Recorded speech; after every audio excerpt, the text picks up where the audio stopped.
Human rights story begins with a very, very famous event in our history of Islam. That is, Al-Yawma Akmaltu Lakum Deenakum. मैंने आज आपका दीन complete कर दिया. The farewell sermon, khutbah Hajjatul Wida given by Prophet sallallahu alaihi wasallam. जब भी हम human rights की बात करते हैं तो first ever document in the history of human recorded history में जो पहला क्लियर और कॉम्प्रिहेंसिव डॉक्यूमेंट मिलता है that is the farewell sermon. हुजूर सल्लल्लाहु अलैहि वसल्लम ने हज के मौके पे जो खुतबा दिया 10 हिजरी को, वो पहला डॉक्यूमेंट है which is the complete code of human rights. Clear? उसमें क्या था? वो कंप्लीट कोड ऑफ लाइफ था, लेकिन 5 चीजें जो थी दैट वर द डोमिनेटिंग. आज हम सिर्फ उन पे बात करते हैं. Number 1, human dignity is very high. Every human is dignified. हर इंसान की एक रिस्पेक्ट है और वो रिस्पेक्ट सबसे ऊपर है. First. Second, there shall be no discrimination with women. तीसरा, there will be no discrimination on the basis of socio-economic relations. और फिर उसको बैलेंस करने के लिए सर ज़कात का एलिमेंट भी आ गया कि जी जहां पे इम्बैलेंस आता है सोसाइटी में तो वहां पे ज़कात आके उसको कवर कर लेगी. Next, there shall be no discrimination on the basis of Arabs and Ajams and blacks and whites. In basis पे किसी को कोई डिस्क्रिमिनेशन नहीं होगी. क्लियर है ना? आसान है. लास्ट वन, इसको आपने जरा होल्ड करना है, इसके ऊपर हम बात करेंगे आगे. Last one is there shall be no discrimination on the basis of sex and gender. whoever the man, whoever the woman or whoever whatever is, gents की बुनियाद पे कोई डिफरेंस नहीं होगा किसी में. क्लियर? ये फर्स्ट रिकॉर्डेड हिस्ट्री में, ह्यूमन हिस्ट्री में फर्स्ट डॉक्यूमेंट था जिसके ऊपर बाकी सारी ह्यूमैनिटी के डॉक्यूमेंट्स आज भी उसकी फाउंडेशन स्टोन यही था. उसके बहुत जमाने बाद 1948 में United Nations human right declaration है. अब United Nation human right declaration क्या है? उसके 3 आर्टिकल्स बहुत इंपॉर्टेंट है.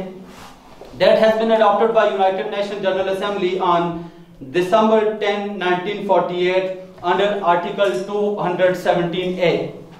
3 इंपॉर्टेंट वो हैं आर्टिकल्स हैं, उनका जिक्र करके हम सीधा आगे जाते हैं. First is all human being are born free and equal in dignity and rights. There shall be no discrimination. Article 3 पे चले जाएं. Article 3 is right to life, liberty, property and security is for everyone. And next we will jump up to article number 7, that is all are equal before law without any discrimination. बाकी इस chapter में there are the 30 rights. वो आप लोग फिर detail में जिस वक्त आप लोगों को टाइम हो तो देख लें.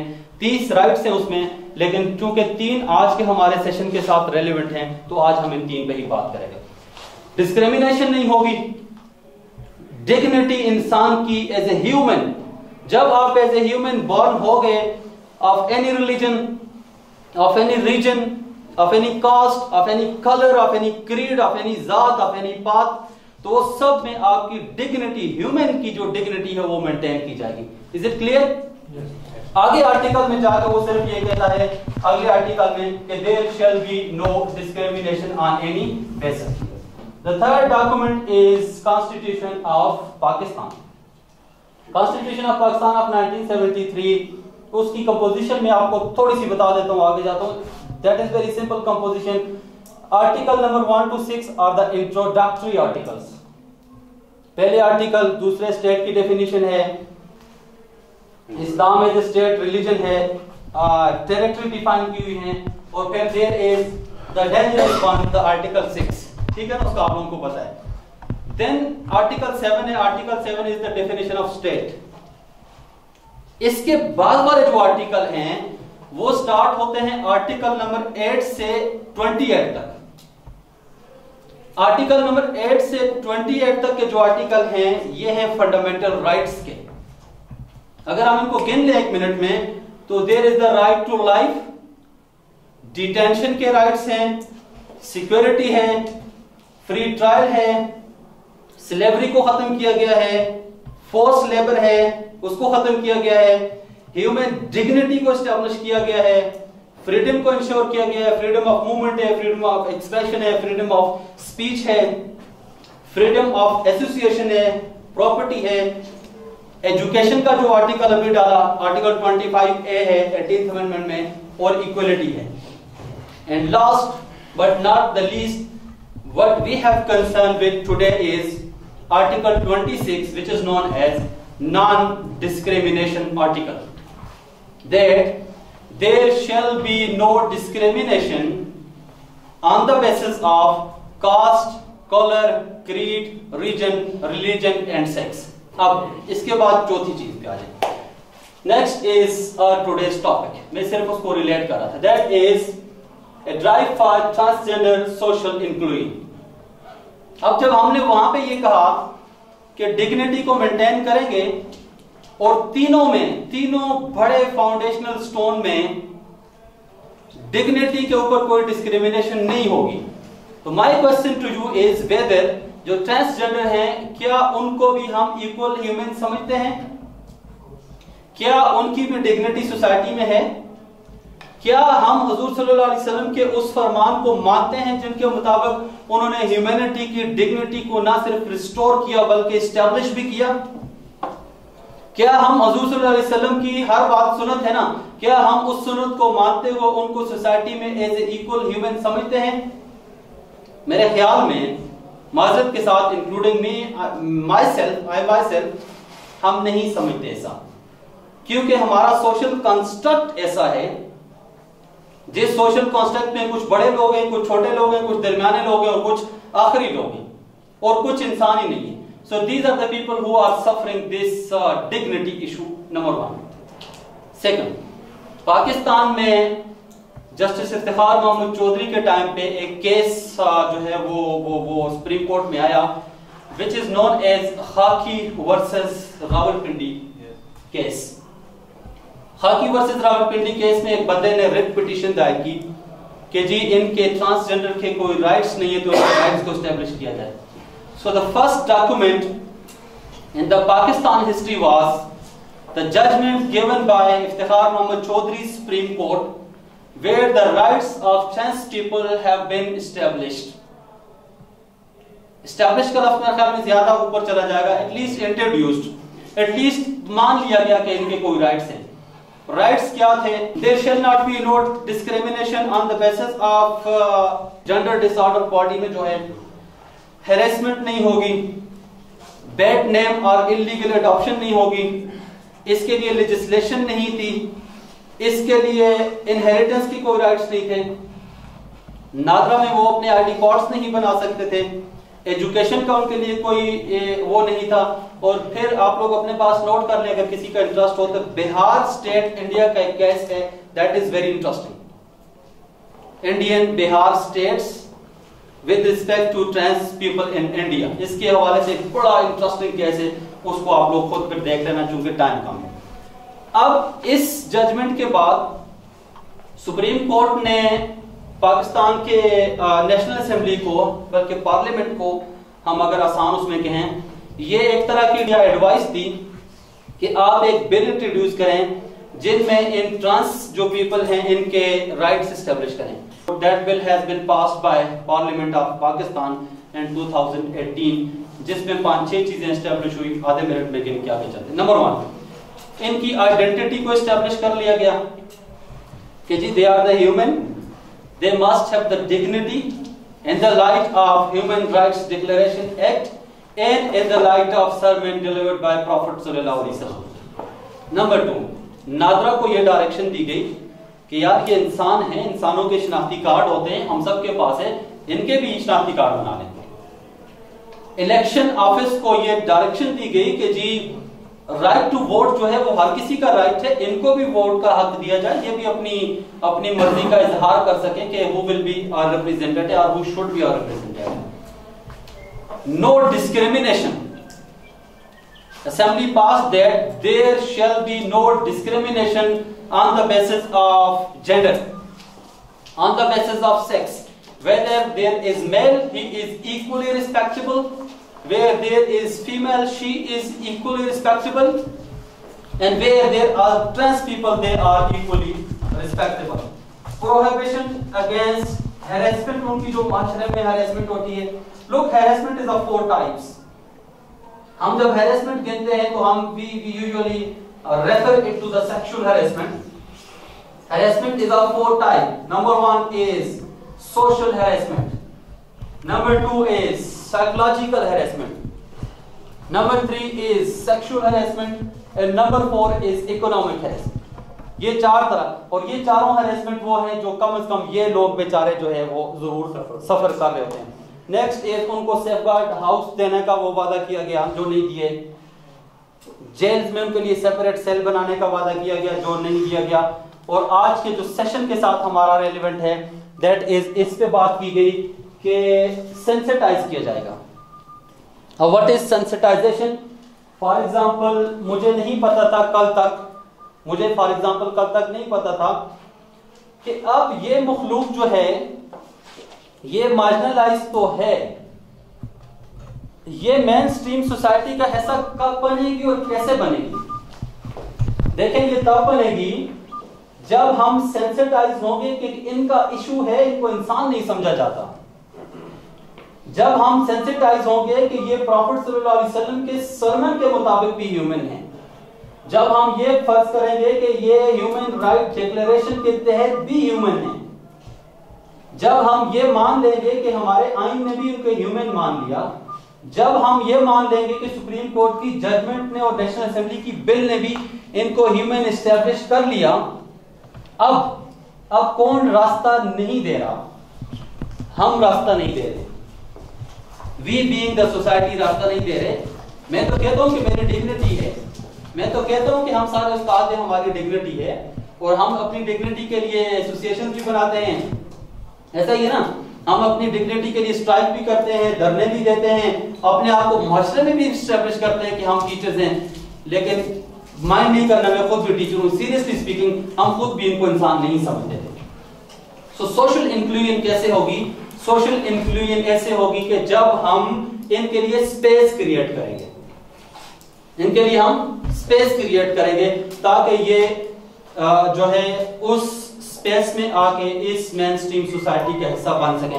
देखिए, जहां तक ह्यूमन बॉडी में डिसऑर्डर का कोई सवाल है, दैट इज बायोलॉजिकल. और हमारा ये ईमान है कि that is by Allah almighty. किसी का आंख नहीं हो सकती, कान नहीं हो सकता, बाजू नहीं हो सकता.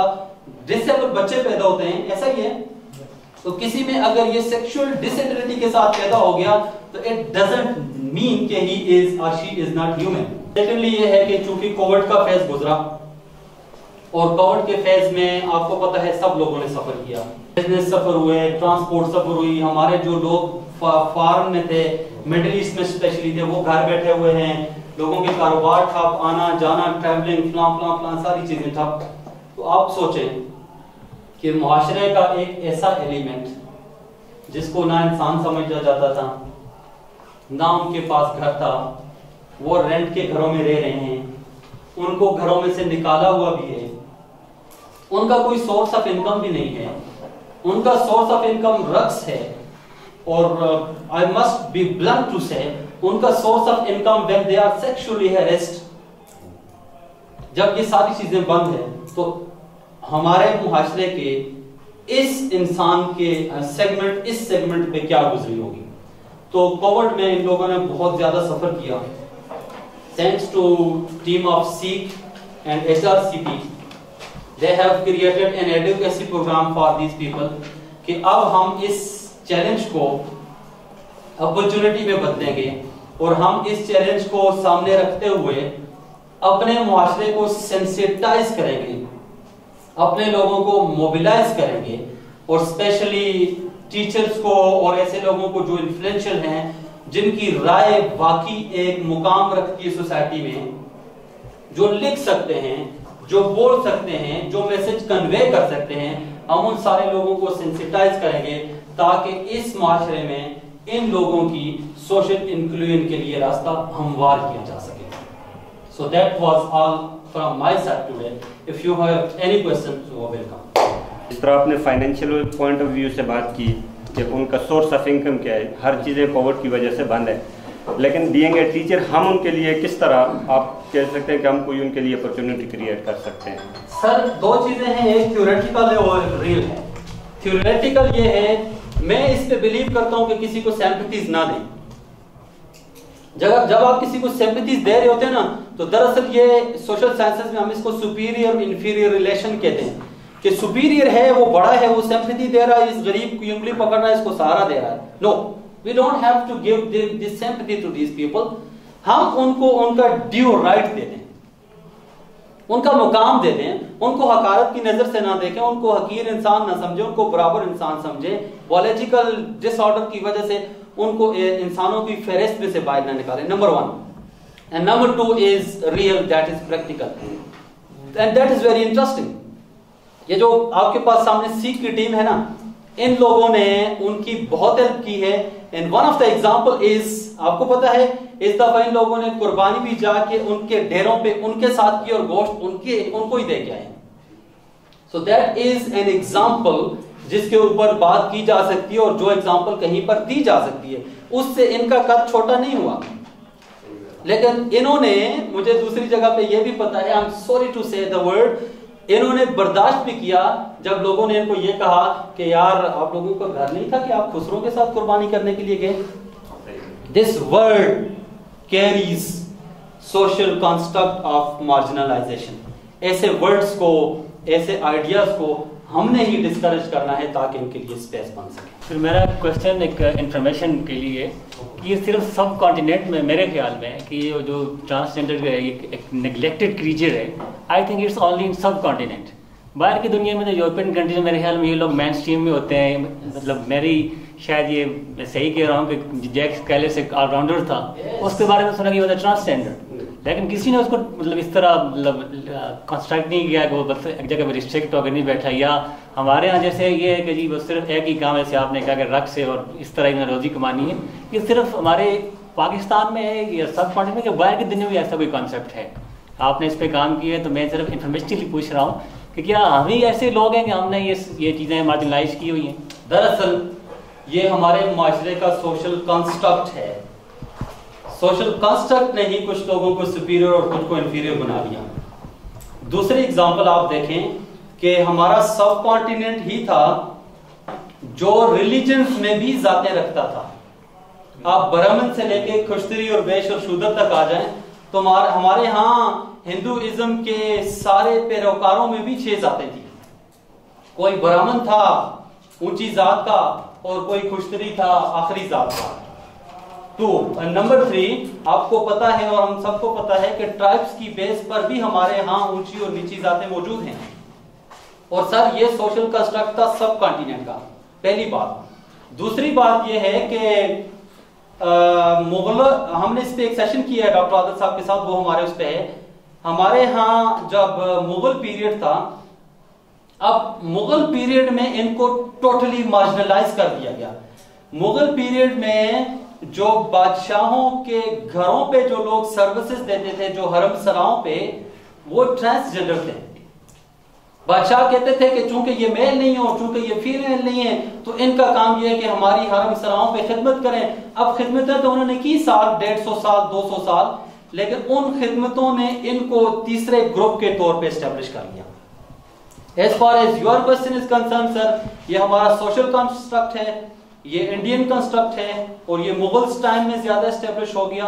और चौथी बात, रियली अगर आप जैक कैलिस का नाम ना लेते तो मैं लेता। मुझे तो रूट्स का भी किसी ने कहा, we who is left arm right arm दोनों तरफ बैट्समैन है और बड़ा। हमारा जो कंसर्न है दैट इज कि हम इस जो सेक्सुअल या जेंडर की बेस पे जो डिफरेंस है इसको देखें ही ना, हम जब एज ए ह्यूमन देखें तो all human are created equal. ठीक है, आप यहाँ पे तो आए हैं, लेकिन हमारे यहाँ देखें एक डिस्ट्रिक्ट गवर्नमेंट बैठी हुई है, उनका भी तो कोई काम है ना। जिस तरह आपने कहा ये रक्स के जरिए अपनी सोर्स ऑफ इनकम या वो चीज़ पूरी करती हैं, तो इसमें गवर्नमेंट का क्या रोल है? गवर्नमेंट को भी कुछ रोल करना चाहिए। जो लोग बैठे हुए, देखें एक चीज़ है, सबसे मेन चीज़ है आपकी फाइनेंशियल पावर। आज अगर हम लोग यहाँ पे बैठे हुए हैं तो हमारे वालिदैन ने हमारे ऊपर कोई एक्सपेंस किया है, तो तब इस लेवल पे हम आके बैठे हैं। इन लोगों के लिए कौन करेगा? इन लोगों के लिए मसलन आप यहाँ पे तो आ गए, मैं उसकी क्या मदद कर सकता हूँ कि जब मेरा अपना बजट इतना है कि हमारे अपने एक्सपेंसेस उससे मीट हो जाते हैं। गवर्नमेंट के लिए भी आप लोगों को कुछ उनके बारे में भी कहना चाहिए कि जो डिस्ट्रिक्ट लेवल पे गवर्नमेंट है वो भी इनके लिए कुछ हेल्प आउट करें, इनको एजुकेशन के लिए कोई फाइनेंशियली ऐड दें, तो वो उस तरह हो सकते हैं। सर, हम being the student of social sciences ये समझते हैं और हमारा बिलीफ है कि गवर्नमेंट माँ की तरह होती है, हुकूमत स्टेट माँ की तरह होती है, और माँ का काम होता है अपने बच्चों को संभालना। That is the simplest definition of the state. हमारे यहाँ वेलफेयर स्टेट है नाम की, लेकिन बात यह है कि ये अल्टीमेट रिस्पॉन्सिबिलिटी तो स्टेट की ही है। लेकिन अगर अब जब आप स्टेट के फेलियर और सक्सेस को अगर हम मैयर करना शुरू करें, तो मेरे ख्याल में हमारे यहाँ स्टेट के फेलियर्स के बहुत ज्यादा इंडिकेटर हैं as compare to the success of the state. उन्होंने मेरे ख्याल में जो पहला कदम उठा लिया ना कि नेशनल असेंबली ने वो बिल पास कर लिया, that is the foundational stone. अब मैं ऑनेस्टली स्पीकिंग इकराम साहब के साथ भी डिस्कशन होती है, ये हमारी ये टीम है, इनके साथ भी, हम खुद भी जब इस सेंसिटाइजेशन प्रोसेस में इन्वॉल्व नहीं थे तो हमारा अपना माइंडसेट, हमारा अपना इमेज, देखें जब आप किसी को फर्स्ट लुक में देखते हैं ना तो एक इंप्रेशन आपके माइंड में आ जाता है, वो हम बयान नहीं करते होते, लेकिन उसकी एक पिक्चर पेंट हो जाती है कि ये इस तरह है। हमारी वो पिक्चर अगर हट जाए ना एट द वेरी आउटसेट अभी, तो फिर भी ठीक है, एक्सेप्ट नहीं करती है। यस, जब मैं आपको एक एग्जांपल दूं, देखें ये अल्लाह ताला के काम हैं। ये बायोलॉजिकल डिसऑर्डर किसी के घर भी किसी वक्त भी हो सकता है। हम एक्सक्लूडेड नहीं हैं, आप एक्सक्लूडेड नहीं हैं, कोई भी एक्सक्लूडेड नहीं। अल्लाह ताला का निजाम है, किसी के घर में किसी वक्त इस बायोलॉजिकल डिसऑर्डर की पैदाइश हो सकती है। अब आप संगदिली की हद देखें, उसको निकाल देते हैं। जिसकी आंख नहीं होती, टांग नहीं होती, कान नहीं होते, बोल नहीं सकता, उसको रखते हैं, संभालते हैं, इलाज करवाते हैं, पैरते हैं, एजुकेट करते हैं, इनको निकाल देते हैं। So the first step will be to socially include them, उनको मेन स्ट्रीम सोसाइटी में लेके आना। जब कोई किसी सोसाइटी का हिस्सा बनेगा तो तब उसकी आगे की बात होगी। So first is to include them in the main stream society. Sir, दूसरी बात ये कि जैसे ऐसे बच्चे पैदा होते हैं तो सुना ही है कि वो खुद इन्हें लेकर चले जाते हैं ना, वो अपने पास, वो उनके पेरेंट के पास नहीं छोड़ते, जिसकी वजह से ये मसले होते हैं। एग्जैक्टली मेरे ख्याल में हम में से मोस्ट ऑफ द फादर्स जरा एक सेकंड के लिए आंखें बंद करके सोचें कि मुझसे मेरा बच्चा कोई लेके जा सकता है। वो एक सूरत में लेके जाएगा जब मेरे ऊपर से गुजरेगा, otherwise no, not at all. हम देते हैं वो इसलिए लेके जाते हैं क्योंकि, sorry to use the word, क्योंकि मेरे घर में खुसरे को नहीं होना चाहिए। अदरवाइज बच्चा, आप सोचें, सब मेरे ख्याल में हम में से majority we have fathered the kids, तो आपसे आपका कोई बच्चा लेके जा सकता है, सवाल नहीं पैदा। अवेयरनेस, अब वो जो सोशल कंस्ट्रक्ट है कि ट्रांसजेंडर का किसी फैमिली में होना उसके ऊपर बहुत बड़ा दबाव है, जो शायद आपको उस पितरी शफकत से भी आगे लेके चला जाता है, तो आप दे देते हैं बच्चा। अदरवाइज बच्चा और लेके जाना, जर्मनी की एक एग्जांपल है, कटिंग इट शॉर्ट। ये जब कोविड में कि जी कोविड हो गया फर्स्ट फेज में, तो वो टच करना और सोशल डिस्टेंसिंग बहुत ज्यादा थी। एक मेरे पास है सर, मैं आपके साथ शेयर करूंगा, कल आपने क्लास में यून को दिखानी है। एक बच्ची को कोविड हुआ, जब वो उठा के लेके जा रहे थे तो उसका बाप भागता है और भाग के उसको अपने सीने के साथ चपट लेता है, कहते हैं जो भी होता है हो जाए, मैं इसके साथ जाऊंगा, मैं इसके साथ वार्ड में रहूंगा। अब ये ह्यूमैनिटी है, लेकिन जब ट्रेंस होता है तो आप खुद उठा के दे देते हैं क्योंकि वो दाग हमारे ऊपर ना आए। अल्लाह ताला बचाए, लेकिन बहरहाल अगर किसी के यहाँ भी ये चीज होती है तो we must include them as a human. क्या ये जो इस किस्म के लोग हैं, क्या हमारे इन इदारों में ये एजुकेशन हासिल नहीं कर सकते? कर सकते हैं, कर सकते हैं। अब एक एग्जांपल में आप खुद हूँ, शेरअफजल भाई इनको लेके चले गए to get them admitted in Hazara university. Sir admission के लिए उनको गेट पे रोक लिया गया, this is on record. Vice chancellor को भी इंटीमेट कर दिया गया कि खुसरे आए हैं, उनको हम अंदर नहीं छोड़ रहे यूनिवर्सिटी में। ये भागते हुए गए, इन्होंने कहा कि नेशनल असेंबली की बिल है, ये भागते हुए गए, इन्होंने कहा सुप्रीम कोर्ट की जजमेंट है, अगर आप नहीं छोड़ेंगे तो हम स्ट्राइक करेंगे। So the vice chancellor of the university, उसको सॉरी टू से उसको नहीं था पता कि ये इंसान हैं, इनके बिल हैं, इनके राइट्स हैं और आर्टिकल 25A के तहत कोई भी एजुकेशन हासिल करने के लिए किसी की वक्त आ सकता है। तो बड़ी मुश्किल से इन्होंने उनको अंदर छुड़ाया। सो द बार इज, जो बैरियर है, it's not at all by education institute और by trans people. This is, वो जो एक हमारा लिंक डेवलप हुआ है ना, जो हमारा उनकी तरफ एटीट्यूड डेवलप हुआ है, वो बहुत खतरनाक है, उसको डिस्करेज करने की जरूरत है। तो समहाउ हमें उन्हें भी मोटिवेट करना चाहिए ना। मैं ट्रांसजेंडर जो है वो जवाब दे देता हूं पहले। मैं इस चीज पे बिलीव करता हूं कि जब जब दुनिया में एम्पावरमेंट हुई है, आप ब्लैक अफ्रीकन की एम्पावरमेंट सोच लें, आप ब्लैक अमेरिकन की एम्पावरमेंट सोच लें, आप गुलामों की एम्पावरमेंट सोच लें, आप किसी भी रीजन में किसी भी मार्जिनलाइज्ड ग्रुप की एम्पावरमेंट सोच लें, जब जब दुनिया में एम्पावरमेंट हुई है तो वो एक बेसिक फैक्टर पे हुई है, जब तक मैं खुद नहीं स्टैंड करूंगा कि मुझे मेरा मुकाम दिया जाएगा, आप नहीं देंगे। तो हम इक्वली, ये जो सिख की टीम है, ये इक्वली ट्रांसजेंडर के साथ भी सेशंस कर रही है। ये उनको एक पुश, एक हिम्मत, एक हौसला दे रही है कि कम स्टैंड फॉर योर राइट्स, और आपके राइट्स तब तक आपको नहीं दिए जाएंगे जब तक आप राइट छीनोगे नहीं। उस तरफ ये एम्पावरमेंट ये कर रहे हैं कि राइट कभी दिया नहीं जाता आपको, आपका हिस्सा, आपका हक कभी दिया नहीं जाता। तो ये उनको ये इनकरेज कर रहे हैं कि जाएं और छीन लें अपना हक, ताकि आपको जगह मिले, हमको मोटिवेट किया जाए कि लेकिन मांगी नहीं जाती है। दूसरी तरफ से हम ये कह रहे हैं कि हमारी तरफ से भी एक सॉफ्ट कॉर्नर हो, जब वो राइट्स छीनने लेने के लिए आए तो हम हंसे ना, हम एज ए ह्यूमन उनको अकोमोडेट करें। सारी चीजों पे हंस लें, सारी चीजों पे हंस लें।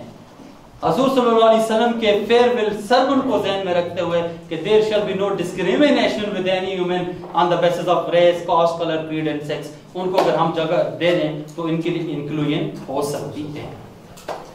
From my part, from the part of Sikh team, हम आपके बहुत शुक्रगुजार हैं। Thank you so much.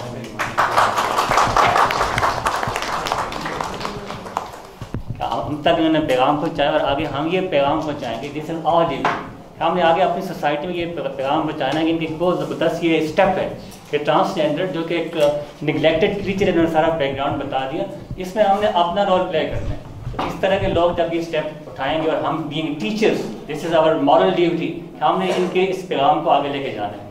Thank you very much sir, आप आए, आपने टाइम निकाला और एक ग्रेट मैसेज जो आपने आज यहाँ पे इस फ्लोर पे दिया है, और ये हमारी ड्यूटी है आपके मैसेज को इंशाल्लाह हम टीचर, हम सब टीचर्स आगे लेकर जाएंगे और हम पूरी कोशिश करेंगे ये जो निगलेक्टेड क्रीचर ऑफ सोसाइटी है इसको ड्यू रिस्पेक्ट दिया जाए।